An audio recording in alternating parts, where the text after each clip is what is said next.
নমস্কাৰ সকলোকে স্বাগতম জনাইছো এক নতুন ভিডিঅ'ত। এইটো ভিডিঅ'ত ছাত্ৰ ছাত্ৰীসকলৰ ইউজি এডমিশ্যনৰ বিষয়ে আলোচনা কৰিম।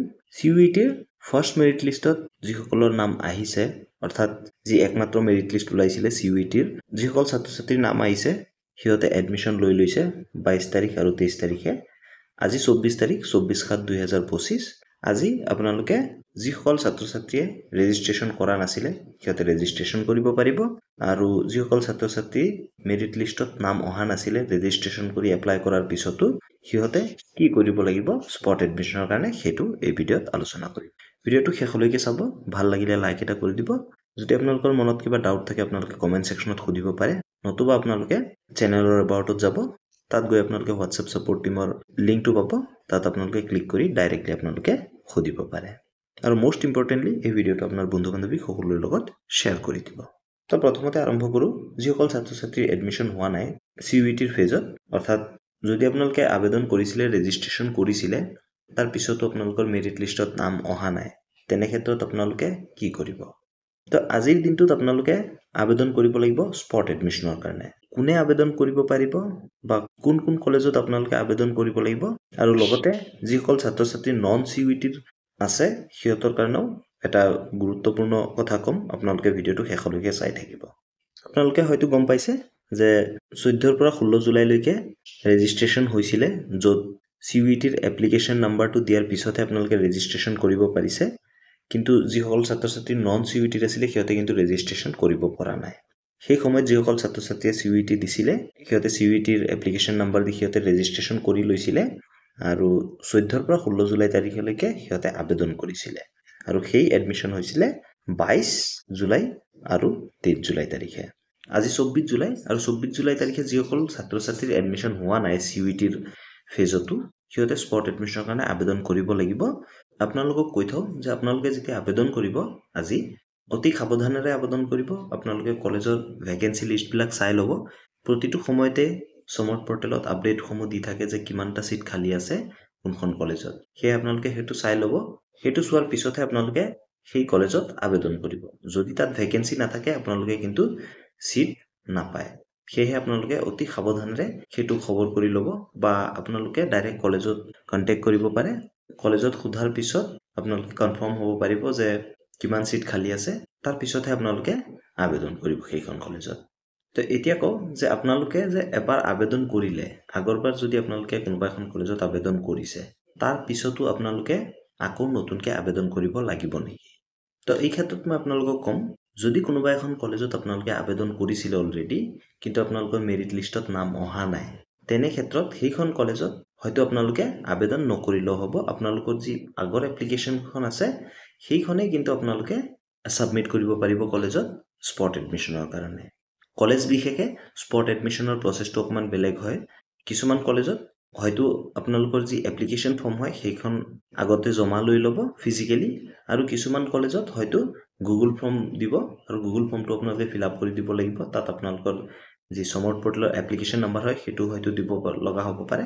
সেয়ে আপোনালোকে সেই কথাটো আপোনালোকে যোনখন কলেজত আবেদন কৰিব সেই কলেজত খবৰ কৰিব, সিহঁতে একজেক্টলি আপোনালোকক ইনফৰ্মেশ্যনটো দিব পাৰিব।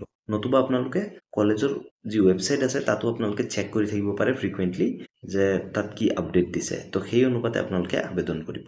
এতিয়া আপোনালোকক ক্লিয়াৰলি বুজাই কওঁ যে যোনখন কলেজত আপোনালোকে CUET-ৰ ফেজৰ কাৰণে আবেদন কৰিছিলে কিন্তু মেৰিট লিষ্টত নাম অহা নাই, সেইখন কলেজতে যদি আপোনালোকে স্পট এডমিশ্যন পাব বিচাৰে আৰু তাত যদি চিট খালী আছে, তেনে ক্ষেত্ৰত হয়তো আপোনালোকে নতুনকৈ আবেদন নকৰিলেও হ'ব। কিন্তু যদি কোনোবা এখন কলেজত আপোনালোকে আবেদন কৰা নাছিলে আৰু সেইখন কলেজত যদি আপোনালোকে স্পট এডমিশ্যন ল'ব বিচাৰে, তেনে ক্ষেত্ৰত কিন্তু আজিয়ে আপোনালোকে সেইখন কলেজতো আবেদন কৰিব লাগিব।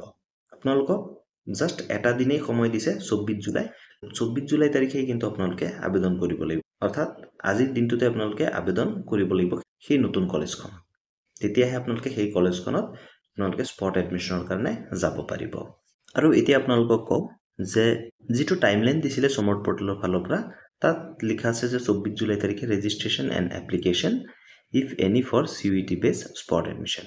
বহুত ছাত্ৰ ছাত্ৰীয়ে মোক সুধিছে যে 24 জুলাই তাৰিখে আকৌ ৰেজিষ্ট্ৰেশ্যন কৰিব লাগিব নেকি নতুনকৈ? তো মই ইয়াতে আপোনালোকক ক্লিয়াৰলি কৈ দিওঁ যে যিসকল ছাত্ৰ ছাত্ৰীয়ে অলৰেডি ৰেজিষ্ট্ৰেশ্যন কৰিছিলে CUET-ৰ বেছত, বা নন চিউইটিয়ে হওক সিহঁতে আকৌ ৰেজিষ্ট্ৰেশ্যন কৰিব নালাগে আপোনালোকে লগইন কৰিব লগইন কৰাৰ পিছত আপোনালোকে ডাইৰেক্ট এপ্লাই ইন কলেজ নাও অপশ্যনটো পাব তাত ক্লিক কৰি আপোনালোকে আবেদন কৰিব পাৰিব আৰু আবেদন কৰোঁতে আপোনালোকে চিয়ৰ হৈ ল'ব যে আপোনালোকে কোনটো কোটাত আবেদন কৰি আছে নন চিউইটি কোটাত নে চিউইটি কোটাত আপোনালোকে সেইটো চিয়ৰ হৈ ল'ব আৰু আপোনালোকে আবেদন কৰাৰ পিছত যোনখন কলেজত আপোনালোকে আবেদন কৰে সেইখন কলেজৰ আপোনালোকে ৱেবছাইট কেইটা চাই থাকিব বা চেক কৰি থাকিব বা যদি আপোনালোকৰ ওচৰত হয় কলেজ আপোনালোকে ফিজিক্যালি যাব তাত গৈ খবৰটো লৈ আহিব হয়তো সিহঁতে আপোনালোকৰ এপ্লিকেশ্যন ফৰ্মখিনি জমা ল'ব নতুবা সিহঁতে গুগল ফৰ্ম দিব আপোনালোকে সেইটো ফিল আপ কৰি জমা দিব লাগিব তো প্ৰত্যেক কলেজৰে স্পট এডমিশ্যনৰ প্ৰচেছটো অকণমান বেলেগ হ'ব পাৰে আৰু যদি আপোনালোকে কোনো আপডেটেই পোৱা নাই যিহেতু অহাকাইলৈ আপোনালোকৰ স্পট এডমিশ্যন আৰম্ভ হ'ব চিউইটিৰ বেছত তো যিসকল ছাত্ৰ ছাত্ৰীয়ে চিউইটিৰ বেছত স্পট এডমিশ্যন পাব বিচাৰে আপোনালোকে ৰাতিপুৱাই সোনকালে গুচি যাব সোনকালে গুচি যোৱাৰ পিছত হয়তো আপোনালোকৰ যি এপ্লিকেশ্যন ফৰ্ম হয় সেইখিনি সিহঁতে জমা ল'ব জমা লোৱাৰ পিছত আপোনালোকৰ কাৰণে এটা মেৰিট লিষ্ট প্ৰিপেয়াৰ কৰিব স্পট এডমিশ্যনৰ কাৰণে তাৰপিছত সেই মেৰিট লিষ্ট অনুযায়ী আপোনালোকৰ এডমিশ্যনটো হ'ব আৰু এতিয়া কওঁ নন চিউইটি ষ্টুডেণ্টছৰ কাৰণে এতিয়ালৈকে আপোনালোকে ইয়াত চাব পাৰে যে কোনো ৰেজিষ্ট্ৰেশ্যন বা নতুন ৰেজিষ্ট্ৰেশ্যনৰ অপশ্যন অহা নাই সেয়েহে যদি নতুন ৰেজিষ্ট্ৰেশ্যন অপশ্যন আহে আৰু তাত যদি চিউইটিৰ এপ্লিকেশ্যন নম্বৰটো নিবিচাৰে তেনে ক্ষেত্ৰত কিন্তু আপোনালোকে ৰেজিষ্ট্ৰেশ্যন কৰিব পাৰিব যিসকল ছাত্ৰ ছাত্ৰীয়ে নন চিউইটিৰ আণ্ডাৰত এডমিশ্যন ল'ম বুলি ভাবিছে আৰু আপোনালোকে আগত ৰেজিষ্ট্ৰেশ্যন কৰা নাছিলে তেনে ক্ষেত্ৰত যদি ৰেজিষ্ট্ৰেশ্যন অপশ্যনটো আহে এতিয়ালৈকে অহা নাই তো যদি ৰেজিষ্ট্ৰেশ্যন অপশ্যনটো আহে আৰু তাত যদি চিউইটিৰ এপ্লিকেশ্যন নম্বৰটো নিবিচাৰে তেনে ক্ষেত্ৰত আপোনালোকে কিন্তু ৰেজিষ্ট্ৰেশ্যন কৰিব পাৰিব আৰু যদি চিউইটিৰ নম্বৰটো বিচাৰে অৰ্থাৎ চিউইটিৰ এপ্লিকেশ্যন নম্বৰটো তেনে ক্ষেত্ৰত আপোনালোকে ৰেজিষ্ট্ৰেশ্যন কৰিব নোৱাৰে কিন্তু আপোনালোকক মই এটা উপায় কৈ দিওঁ এইটোৰ কাৰণে আপোনালোকে কি কৰিব পাৰিব যিসকল ছাত্ৰ ছাত্ৰী আছে অসমৰ সকলোৱে এই ইমেইল এড্ৰেছটো আপোনালোকে দেখা পাইছে ইমেইল হেল্পলাইন ইয়াত আপোনালোকে মেইল কৰিব পাৰে নতুবা আপোনালোকে এই হোৱাটছএপ হেল্পলাইন নম্বৰটোত আপোনালোকে মেছেজ কৰিব পাৰে আৰু ইয়াৰ উপৰিও আপোনালোকে সকলোৱে হয়তো ফেচবুক ইউজ কৰে ফেচবুকত আপোনালোকে আমাৰ শিক্ষামন্ত্ৰী ডক্টৰ ৰণোজ পেগু ছাৰক আপোনালোকে মেনশ্যন কৰি ৰিকুৱেষ্ট কৰিব পাৰে যদি আপোনালোকে সকলোৱে এই কামটো কৰে ডেফিনেটলি সিহঁতে এটা ষ্টেপছ আপোনালোকৰ কাৰণে ল'ব যিসকল ছাত্ৰ ছাত্ৰীয়ে আগত ৰেজিষ্ট্ৰেশ্যন কৰা নাছিলে বা সিহঁতে চিউইটিও দিয়া নাছিলে আপোনালোকে সেইকেইটা কৰক ফেচবুকত পোষ্ট দিয়ক আৰু তাত আপোনালোকে ক্লিয়াৰলি মেনশ্যন কৰি দিব @ৰণোজ